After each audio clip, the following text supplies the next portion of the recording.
The Packers have played their 4 quarters. Now it's time for the 5th quarter. Hello, everybody. Welcome back to the Stadium View. Thank you very much. Thank God we made it to 2019. We can burn 2018, and we will tonight as we put a wrap on the Packers season. And what a big offseason is going to be.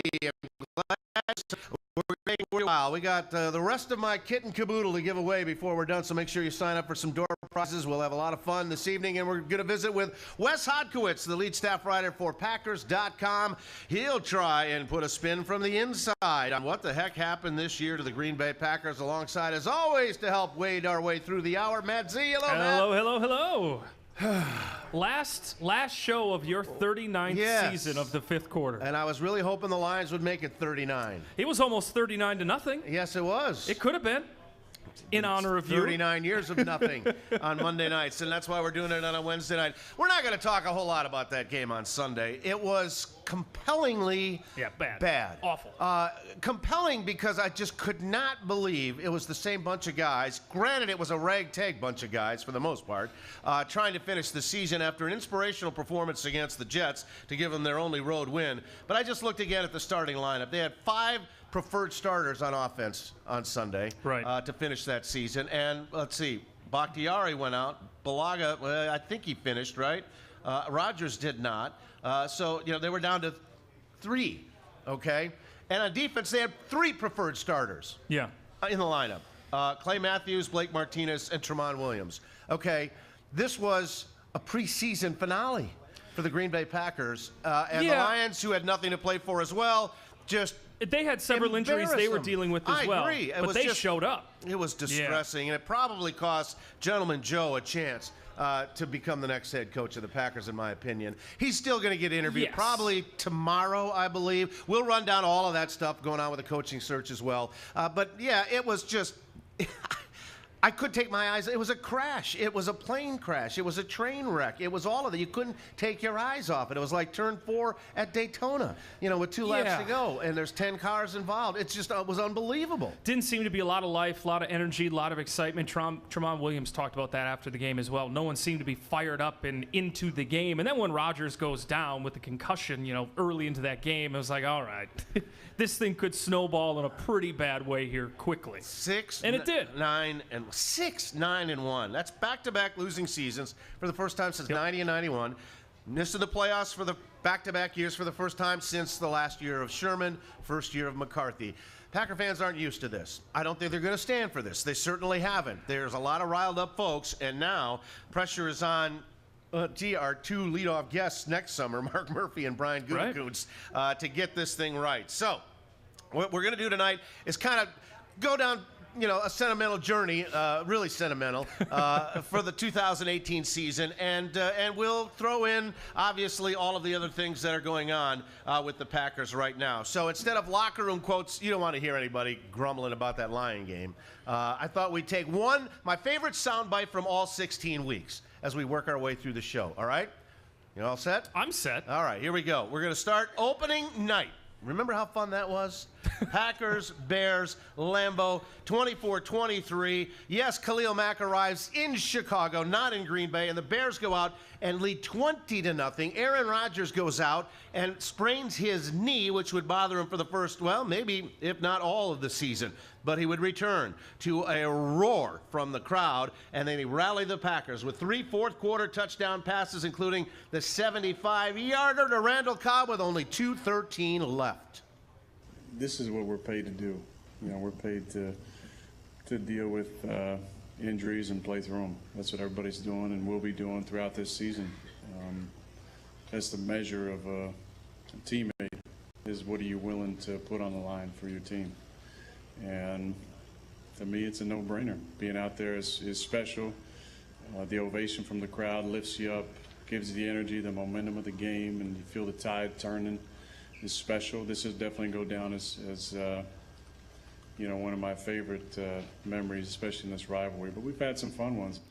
He has had some fun ones, and that certainly qualified. And you wonder, Rodgers talked about being out there, and he wanted to play, obviously, even Absolutely. to the finale. And I give him credit for that. The knee was hurting. He says he's probably going to have some work done on it once the offseason arrives. So we didn't get a chance to talk to him Sunday because he was in the concussion protocol. So we'll have to wait and see on that.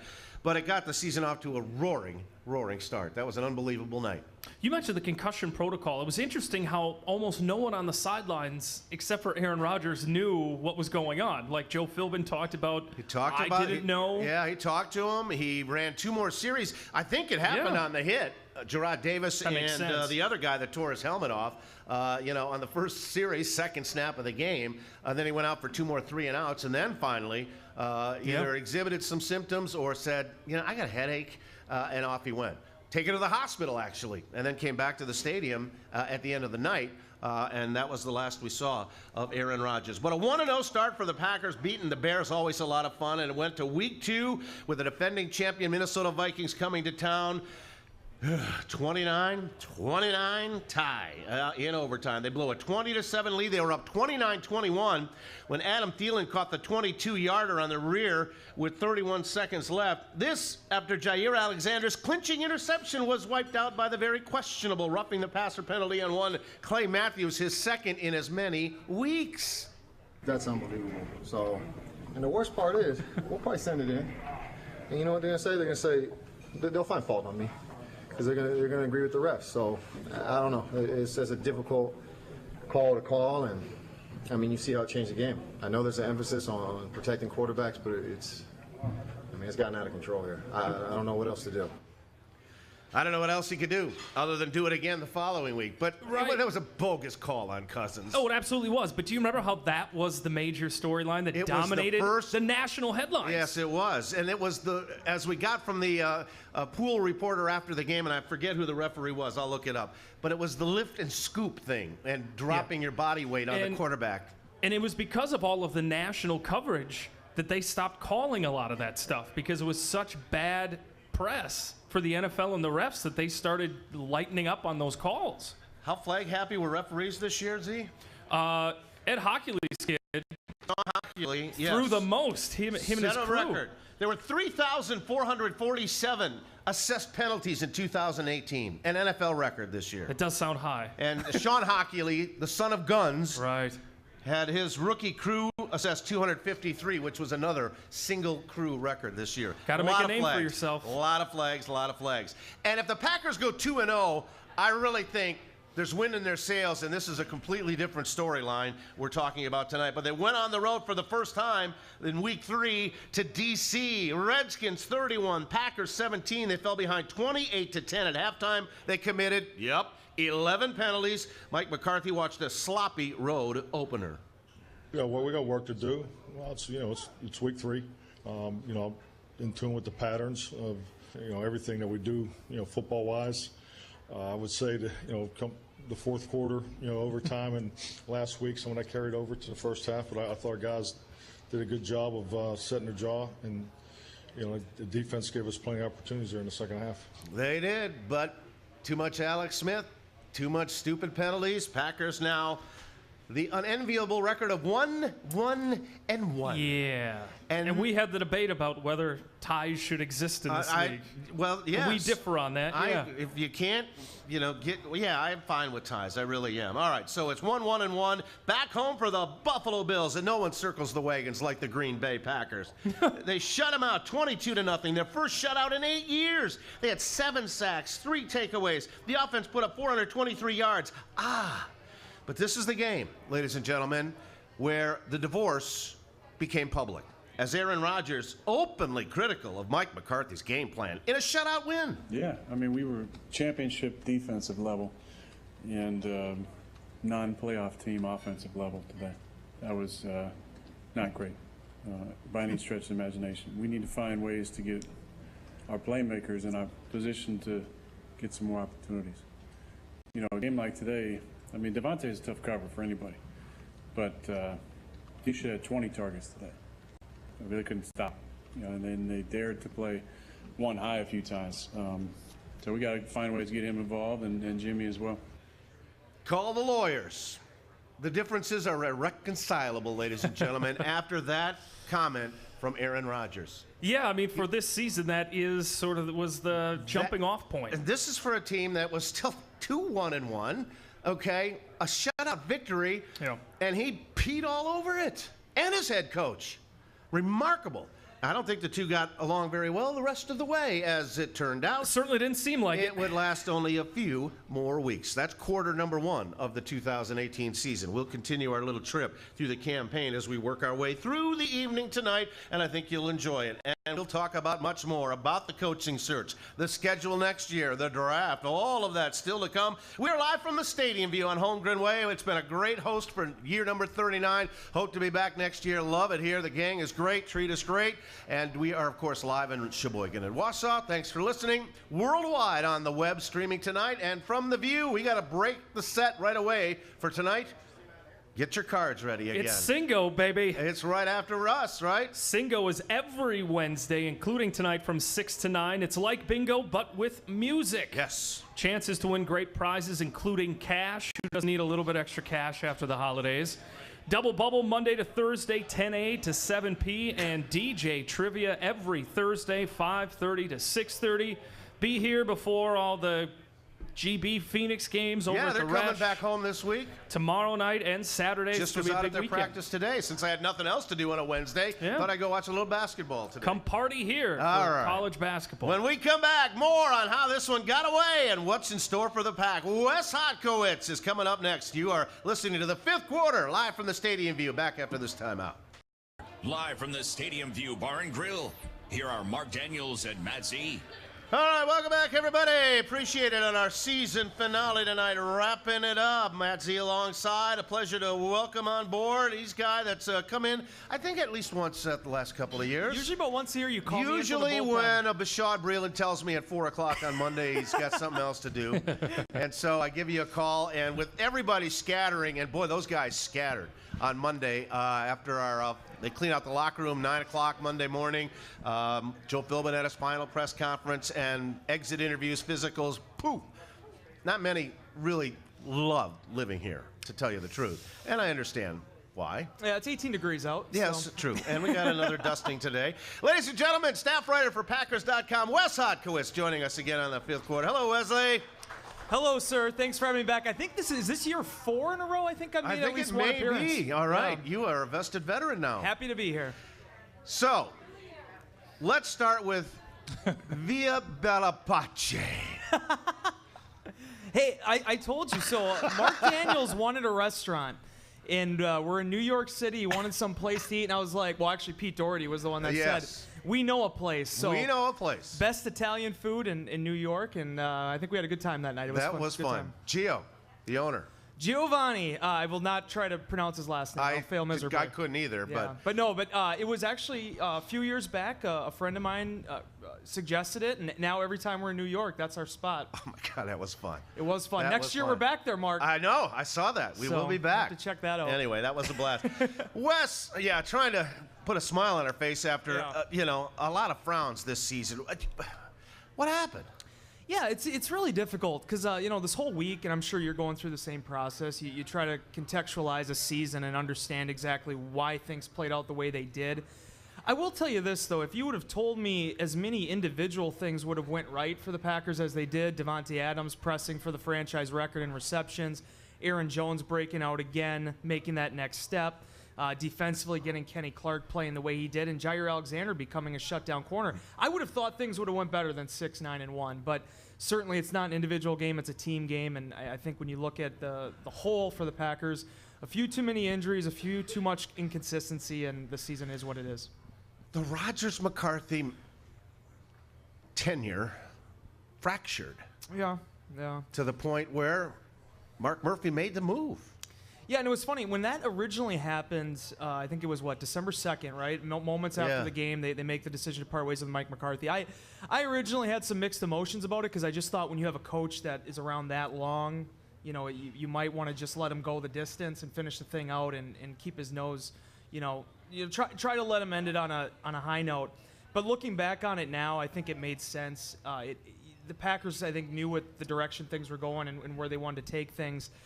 And as Aaron Rodgers said, and I wrote about it, the first article after Rodgers talked about it the next day, he and Mike McCarthy accomplished a lot together. They brought a Super Bowl to Lambeau Field and to Green Bay.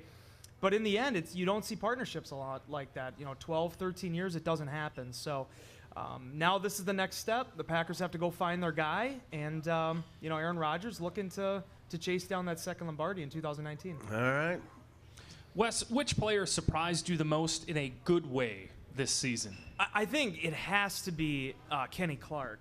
You're looking at this guy, and we were talking about it during the final locker room. I was chatting with him about this. Yeah, I was over there too. 23 years old.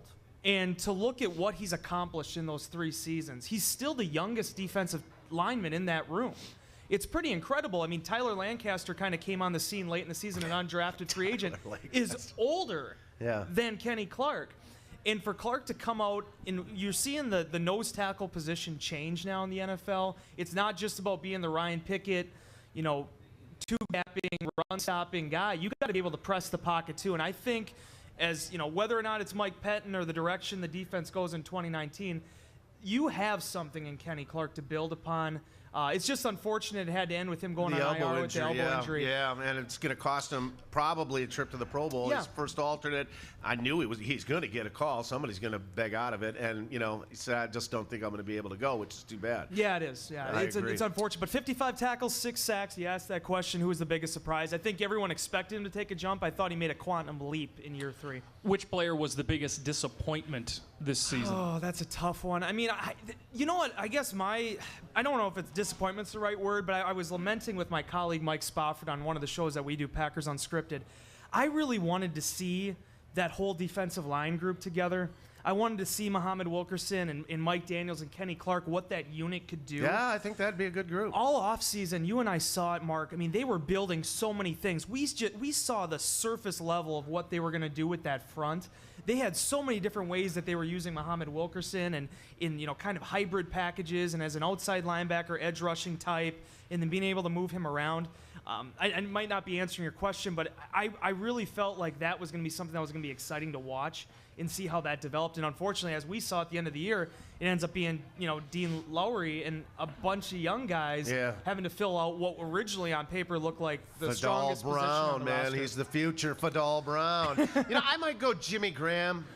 He had a lot of catches, but even he, a couple weeks ago, when the last time we talked to him, my numbers suck. He wasn't happy. 2 touchdowns. It just looked to me, for as much as he wowed us in the summer, and Aaron made a concerted effort to throw to a lot in practice, that I thought this was going to be an unstoppable combo inside the 20, and it just never really happened. And it looked to me like he just can't run away from even plotting linebackers anymore. Does Mercedes Lewis fall on that list as a disappointment just because offensively, besides blocking really well, he wasn't a threat in the passing game? I don't know how you feel about it. I felt like Lewis from day one, we kind of knew what his role was going to be. That, yes, historically he's been an every down, can play inline tight end.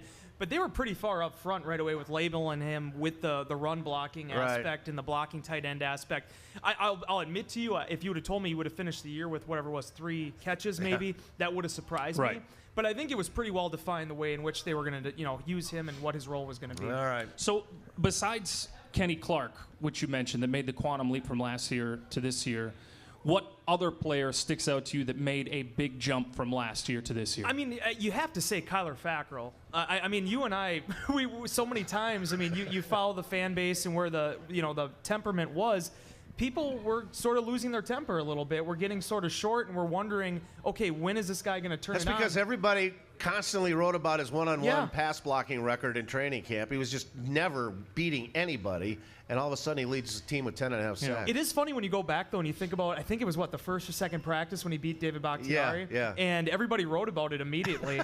And the fact that what I appreciate about Fackrell is he never got too high or too low. He's the same dude. He's very even-keeled in his approach. He is so low-key, he's sleeping. Incredible. Yeah. But 3 sacks in 2 separate games, 10.5 on the season. I think if anybody out there you asked any fan if they were expecting that, nobody could have said that with a straight face. But as he mentioned, when Mike Pettin had them write down their goals before the season, he put down double-digit sacks, which had only been achieved by 3 individual players, Clay Matthews, Julius Peppers, and Nick Perry in the last decade before that. And yet here is Kyler Fackrell just kind of going about his way, doing his business, and now he's, the top guy now going into next year.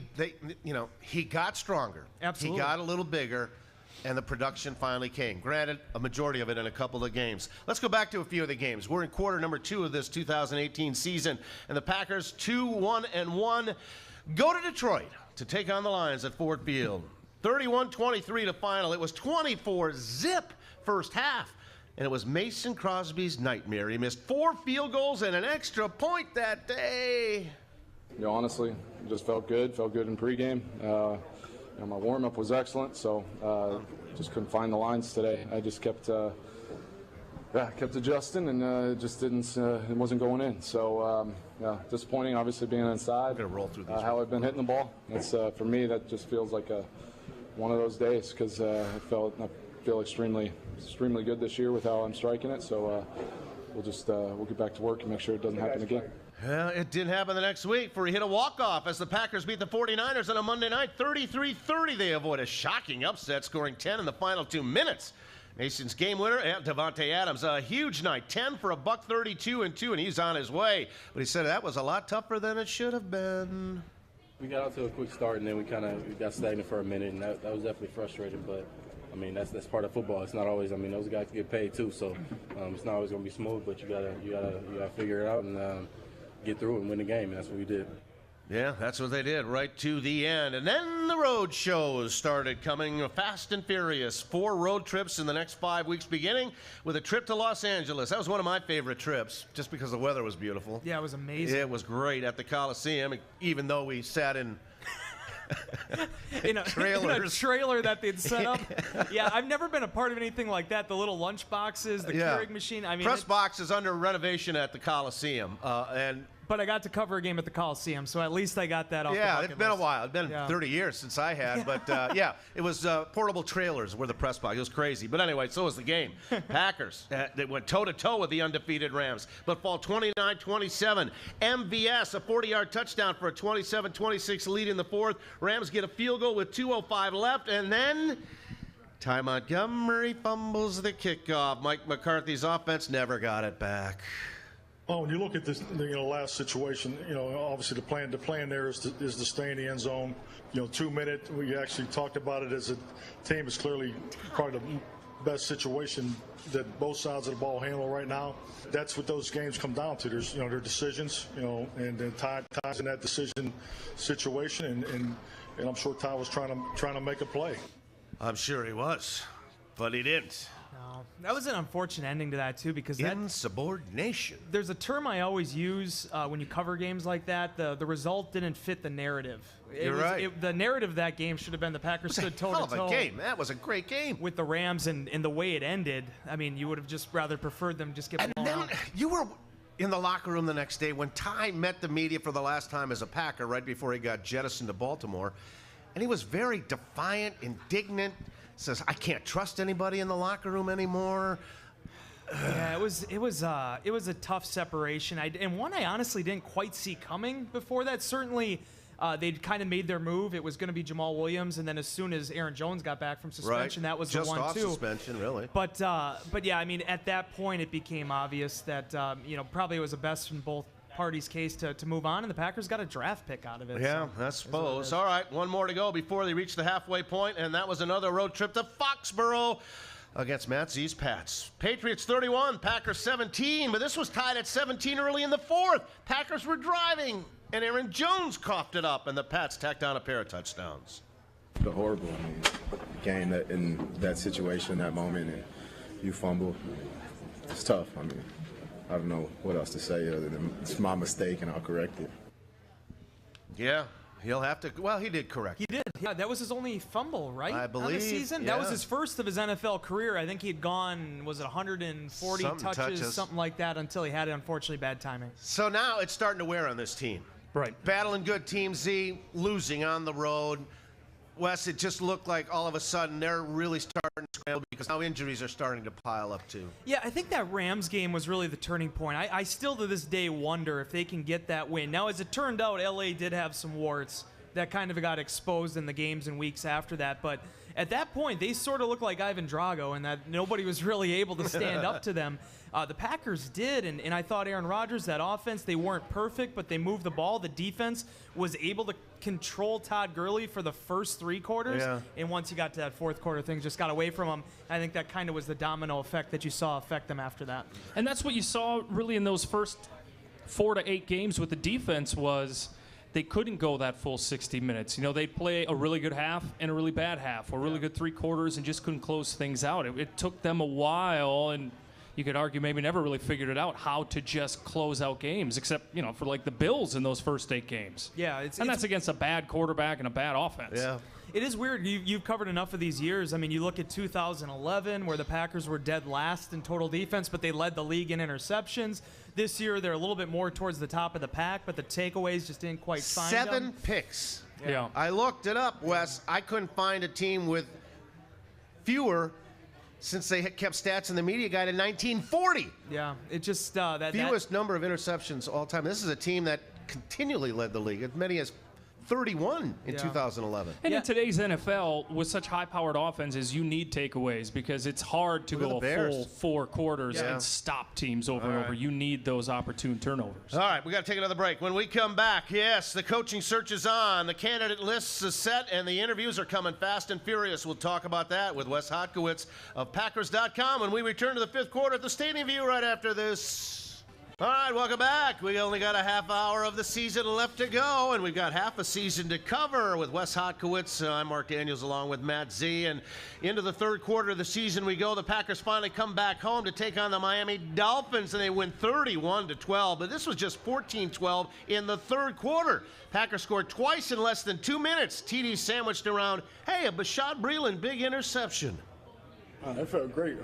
You know what I mean? All I've been through this all season to finally get back and play ball. And to make a play like that to really help our team gain the momentum. It was a glorious moment for me. It was a big moment for him. You know, he was the leading interceptor of all Packers with 2 since Clinton Dix got shipped to Washington with 3 among the 7. Holy cow. But kept the Packers alive, and then they go back out on the road. Seahawks 27, Packers 24, another 4th quarter lead, 24-20.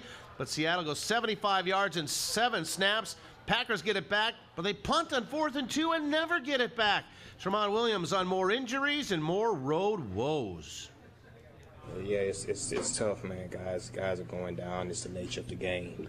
You know, guys just have to fill in, you know, and get the job done. And for the most part, I thought we've done a good job for the most part. Obviously, we have to finish out the game. And that's what it's coming down to for pretty much all our games, just finishing out the games. And we're not getting over that hump, so whatever it takes to do that, we have to figure it out. Well, they would have to figure it out with another tough road trip to the Minnesota Vikings, who beat the Packers 24-17. This was 14-all at halftime. Again, managing only a field goal late. Kirk Cousins, 342 yards and 3 touchdowns. Pack now sitting at 4-6-1, and Brian Balaga was asked if the locker room is starting to unravel. I mean, yeah, we're professionals. We have a job to do. We're expected to win. And I feel like, at least for me personally, I don't like to speak for anyone else, but I'm confident with the guys we have in here. I really am. We need to come together as a group, and especially I can only speak for the road games. We're, 0-6 on the road right now? So it's just not good enough. Not good enough. Yeah, winless on the road. And they came back home to take on the Arizona Cardinals in early December. The 2-9 Cards stunned the Pack 20-17. And 3 hours after the game, Mark Murphy fires Mike McCarthy. You know, in evaluating the season, I really felt that change was needed. And kind of Mike's tenure had run its course. I think we needed a new voice, and it happens in our league. Doesn't happen in Green Bay. It's never happened in Green Bay. So first in-season firing of a coach. Yeah, I know there was a resignation, and 54. Yeah, with Hugh DeVore and Scooter taking over for 2 games, and they went 0-2. But this was a stunning Sunday night. I'll never forget it. I was just hitting send on my last story at the office when I had said, I'll check the email one more time, and boom, there it was. Sprang to work and worked the next 5 hours that night tracking players and looking for someone to reaction to the news. Yeah, what's interesting, and you've obviously been a part of some of these changes in the past, not in season, but when coach removed. It was actually my first time on the Packers beat having a change. I started full time on it in 2012. In that whole evening, even after the press release went up and obviously the reaction that was out there on social media, it all still seemed not quite real. I agree. It was just the whole, even the next day in the locker room, it just felt weird. It felt different. But the one thing I will, and I know we're going to get into the next quarter of the season here shortly, but for Joe Philbin to take that over, and I understand the results were what they were, but for him to lead that locker room and not allow it to fall apart, I think said a lot about him. I think it said a lot about that team, too, of just being able to finish it. Because situations like that, things can go awry very quickly. Really tough. Yeah, and I will tip my cap to Joe as well for kind of holding this thing together. I think he was the right guy to finish that Absolutely. out. Just with his demeanor. I call him Uncle Joe. I mean, he's just that nice of a guy. And it was obvious and Winston Moss wasn't going to stick around. Right. And when he didn't get the interim thing as the associate head coach, it led to his tweet. And I think there was just a whole personality clash in that room anyway. I don't think it was the tweet that got him fired, but that was another jolt. Yeah, it was the 48 hours that were just, like I said, kind of surreal. And the fact that they were able to weather through all that, pull together, and win that next one.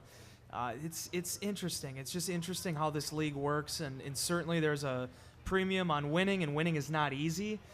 But to have an era like that has had so much success, a franchise record, 8 consecutive playoff berths, and then to see it go that way, it tells you how quickly things can change in the NFL. 12 and three-quarter years for Mike McCarthy, the Pittsburgh macho guy. Is the head coaching availability in Green Bay the most attractive head coaching job out there now? Or Gee, there's only 8 of them. Is it like a lot of other media reports? League, yeah. Is it like a lot of the other media reports say the Browns is the most attractive coaching job right now? To me, and I'll be interested to see what you think about this. To me, it is. Because here's the thing. The Browns' job has been open. I understand that the change has been there a little bit. There's a little bit more momentum with them. But that Browns' job's been open a half dozen times in the last 10, 11 years. This job has been open once in 13. And you look at the structure of this place, the fact that there isn't a meddling owner over the top of it, the fact that you have Aaron Rodgers and pieces in place like Davante Adams. To me, it's a very attractive job. Yes, there's a lot of potential with the Browns, but there is still that necessity to get them over the hump, which they haven't been able to do basically since they've been reincarnated. Yeah, and I think ownership plays a big part. I'm not crazy about the hassles over there. Right. The Jets have gone through coaches. I mean, all of these teams have gone. To have the Packers really with this tenure this long, when you're talking about even the Bears going through 4 or 5 coaches since McCarthy's been on board, and it is the winningest franchise in the NFL's history. With every available resource. Yeah. All they do is pour money from the sledding hill into the football ops. But seriously, look at the Crick. Look at where this organization has gone since 2006. I agree. Well, they're lined up outside the door. In fact, Jim Caldwell, Chuck Pagano have already interviewed. Joe Philbin will probably go tomorrow, I think, if not today. Friday, they're going to interview Josh McDaniels and Brian Flores, the OC and the DC from the Patriots. Saturday, they're going to talk to Dan Campbell, the tight ends coach of the Saints, who was an interim coach himself in Atlanta for 4 games. Matt LaFleur, the offensive coordinator from Tennessee, is going to visit with the Pack on Sunday. And they're still seeking permission for Mike Munchak, the O-line coach of the Steelers, former head coach, Pete Carmichael, the young quarterback coach of the New Orleans Saints. We thought this was going to be a long list. It's a long list and probably is going to get longer. There are going to be some coaches that I think are still tied to playoff teams that Mark Murphy and Brian Gutekunst still want to visit with. They will be exhaustive to try and find the next one. Yeah, you have to be. And, I mean, you go back and look at that coaching search from 2006 and the names on that list now that the Packers chose from, where you had Sean Payton and, I think it was Gary Kubiak was on there as well, Ron Rivera. It was a really good class of coaches, but you have to find the right fit. There's a wise man who once told me, Pete Doherty, you might know him from the Green Bay Press-Gazette. Wise? Hiring is one of the most difficult things you can do, and it's a process that you have to be diligent in, and you look at Mark Murphy and Brian Gutekunst now, they're going to leave no stone unturned, and they're going to try to find that next guy to take this thing over. The thing that strikes me, Z, and I want to throw this one off you too, is that there's a lot of guys out there. Yeah. There just doesn't seem to be the guy out there. This is kind of the hot ticket item. Yeah. To me, this is a very soft pool of candidates. for now 8 teams to choose from. I mean, we got the Cardinals firing Wilkes. Bowles is gone. Right. Who else is gone? Cutter. On and on and on and on. There are 8 teams out there, and I don't think there's a jump out, gotta have guy. There's not that Sean McVay, really sweet young coach ready to turn over a team that can do it, and as he has. So which way do you guys want to see the Packers go for a head coach? Do you want more of a offensive innovator? Do you want to go more of a defensive? Do you want an established head coach to come in and sort of deal with an Aaron Rodgers, maybe a little bit better than a younger guy? Me first? Go ahead. I really, it's funny because I've gone so many different ways with this question already. I think it is in vogue right now to go with the QB guru. I mean, historically, that's also been a way a lot of teams have gone in offensive mindset. For me personally, I wouldn't mind that because I still like what's in place with Mike Pettin. I like what he built in year 1, and I don't know if you bring in a defensive coach, you look at Dom Capers, right? When he had his 2 head coaching jobs, both times he brought in Vic Fangio as his defensive coordinator. If a guy comes in with a defensive mindset, does he want to instill his own DC? So if it challenges that, yeah, then I probably would be looking more at an offensive mindset. And whether young, old, I'm not an ageist. You know how to coach football, and I'm on board with you. But the big thing is you need to be a leader of individuals. You need to be a leader of men. You need to command that locker room. I think I don't know if you can figure that out in an interview or not, but I think you need to have that kind of track record. All right, it's going to be interesting. Does Joe have a shot? I think he does. I really, truly does. Because I think he will keep Pettin. I think he would. Heaven forbid he makes Aaron completely happy and brings back Alex Van Pelt as an OC. All different things that you have to look at, but the biggest thing that I liked with Phil, and nobody has any disillusions about what that team was going to accomplish the last month of the season. I don't think there was anybody laying down big bets that they were going to win out.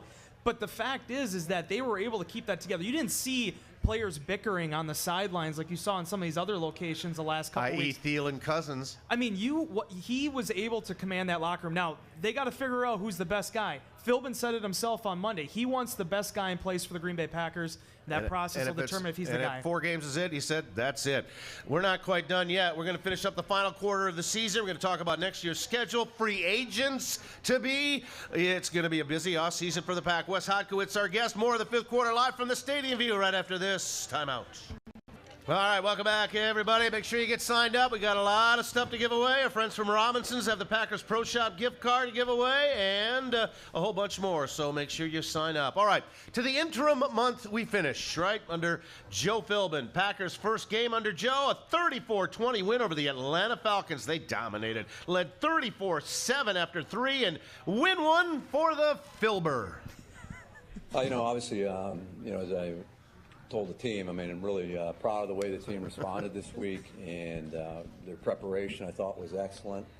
I think it showed up on the field today. I thought it was a team win in every respect. Really want to credit our players first and foremost. This is, as I said to them, this is a players' game, and they really stepped up. And also want to mention our assistant coaches who did a phenomenal job this week, and they deserve a ton of credit. A lot of credit for getting that one after the week that was. You could tell in that locker room afterwards, too, how much that meant to them, every single player. I mean, there's so many guys emotionally, how draining that month had been, and to have it end that way with McCarthy's removal, for them to get that one back, that was a big moment in the season. That was indeed. But back out on the road they go to see the Bears 24-17 again. Tied at 14 in the 4th quarter, but the Bears clinch a playoff spot. Packers get eliminated. David Bakhtiari on what the final 2 games will say about this team. Grit, kind of man you're made of. And, personally for me, I'm playing for Joe Philbin. I play for that man 6 days a week and twice on Sunday. He's an awesome coach. You want him here full time? Him, and if they don't like him, I'm going to trust whoever they think, but they're the ones who can be in. I don't have that choice. I'm just saying that's a quality man.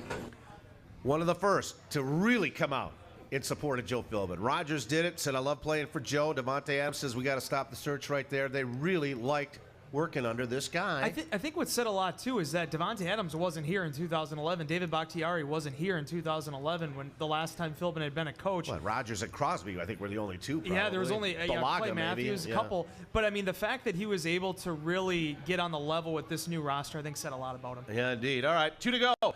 And they finally get it done on the road. Packers 44, Jets 38. It was the Italian food, I tell you. In overtime, they rally for their first road win. Down 14 twice in the first half. It was 35-20 in the fourth. But Aaron Rodgers hits Devontae Adams from 16 yards out for the game winner, capping his 11-catch day. We fought through a lot there. Obviously, it's not easy to win. We've shown that this year. Haven't really done well on the road, but we rallied. I mean, that's all we could do. We just kept the faith, and we kind of kept that same mentality we always have. If we have time and downs, we're able to get it done. And we just rally behind each other because we believe in one another, and we know it's us against the world at this point. I mean, people count us out, and they say that we, just because of the record this year, that we're not a great team, but we know the type of people we have, and we know the character that we have in this locker room. So we just rally behind it.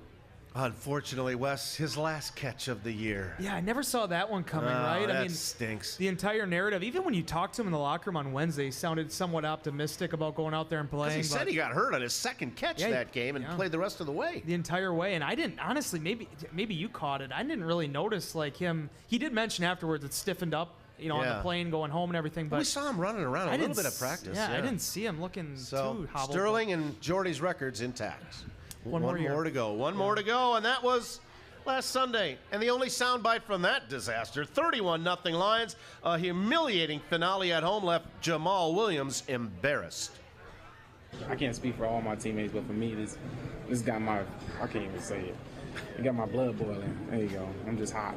I'm mad. So pretty much this whole offseason is just mad looking at all these losses and how our season went. Just use that as fuel to be ready for next year and hopefully not, have this happen next year either.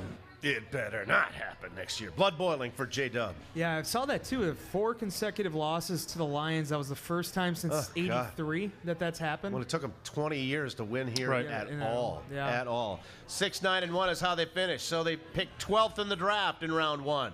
And they have the Saints' first-round pick, which will be right now 28-32, depending on where they finish. Right. Parlay them for a top 5 run?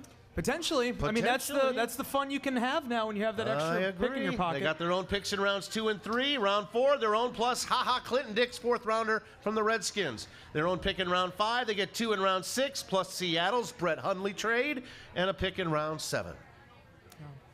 10 choices overall. Yeah, it's something else to see exactly what this is going to be able to you're going to be able to make out of this. 2009 is the last time the Packers picked twice. That worked in the out. First round. They built their defense BJ around it, and Clay, put them over the top for a championship run. And they're going to look to do something similar now. Highest they've also picked in the first round since that Raji pick. Yeah. Is this the Bears' division now for the next several years? I still don't think so. Certainly, they have a defense to be feared. I think you look at the player that Kyle Fuller has become, and they were already at a point where they were very competitive. And Vic Fangio, I have as much respect for him as any DC in the league. And adding Mack was sort of the piece that they were missing, much like that kind of put him over the top. I think are really challenging those units he had in San Francisco now as far as the talent level. But offensively, I still have some questions. I still have questions about Mitchell Trubisky, their running game. It took time for that to come to form this year, and they don't really have a big-time playmaker in that offense. To me, I still view it a lot like the 2001 Bears, where with Dick Duran, they went 13-3, but they had warts on offense. I think this team is built better to have success going forward, but I think when you look at the recent history in the NFC North, you can't just say one team is going to dominate. If that was the case, it would have been the Vikings this year. Yeah, I agree. So with Minnesota, it's been a year now, but let's overreact. Did they make a mistake with Kirk Cousins? Absolutely not. I've answered this question a couple times in our insider inbox. They had 4 options. Now, I'm not saying they were all 4 amazing options, but you look at the season that Case Keenum had with Denver. Sam Bradford's currently not with the team. Teddy Bridgewater was the backup in New Orleans. You needed to go with Kirk Cousins. Mike Zimmer acknowledged that. The problem is, though, as you know, when you go to the market and you're getting a starting quarterback, you have to pay them franchise quarterback money in this era.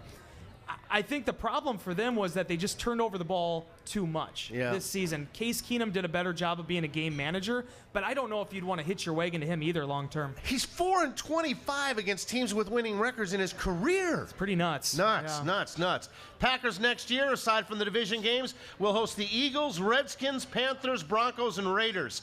Not exactly Murderer's Row at home, but on the road, they're going to Dallas, the Niners, the Chiefs, and the Chargers. Yikes. That's not going to be fun. It's going to be a tough one, especially with the way the Chargers are looking now. One of the better teams down the stretch here. But, we thought this year, statistically going into it, that it was supposed to be favorable, and we saw how that turned out. So things can change very quickly. 10 unrestricted free agents. Randall Cobb, Clay Matthews, Lance Kendricks, Bashaud Breeland, Byron Bell, Devon House, Mercedes Lewis, Eddie Pleasant, Jake Ryan, Muhammad Wilkerson. The big two are obviously Matthews and Cobb. Can they afford to bring them back? Really interested to see what Clay Matthews wants, what the market's going to be like for him, because to me it still makes sense for him to be here. Injuries weren't an issue this year. I'm not saying he needs to play 80% of the defensive snaps anymore, but if you're going to make changes at outside backer, you can't do it all in one season. I think there's steps. I think it needs to be gradual, but it needs to match up for both sides. Also really would like to see Bashaud Breeland back. I just think the way the season he had, considering what he came back from and on a short timetable, I thought he was kind of a revelation there considering what they were really up against in that secondary. How about the Warhawk in the slot instead of Cobb? They don't really have another slot receiver right now. No, and certainly Aaron Rodgers put his weight behind that.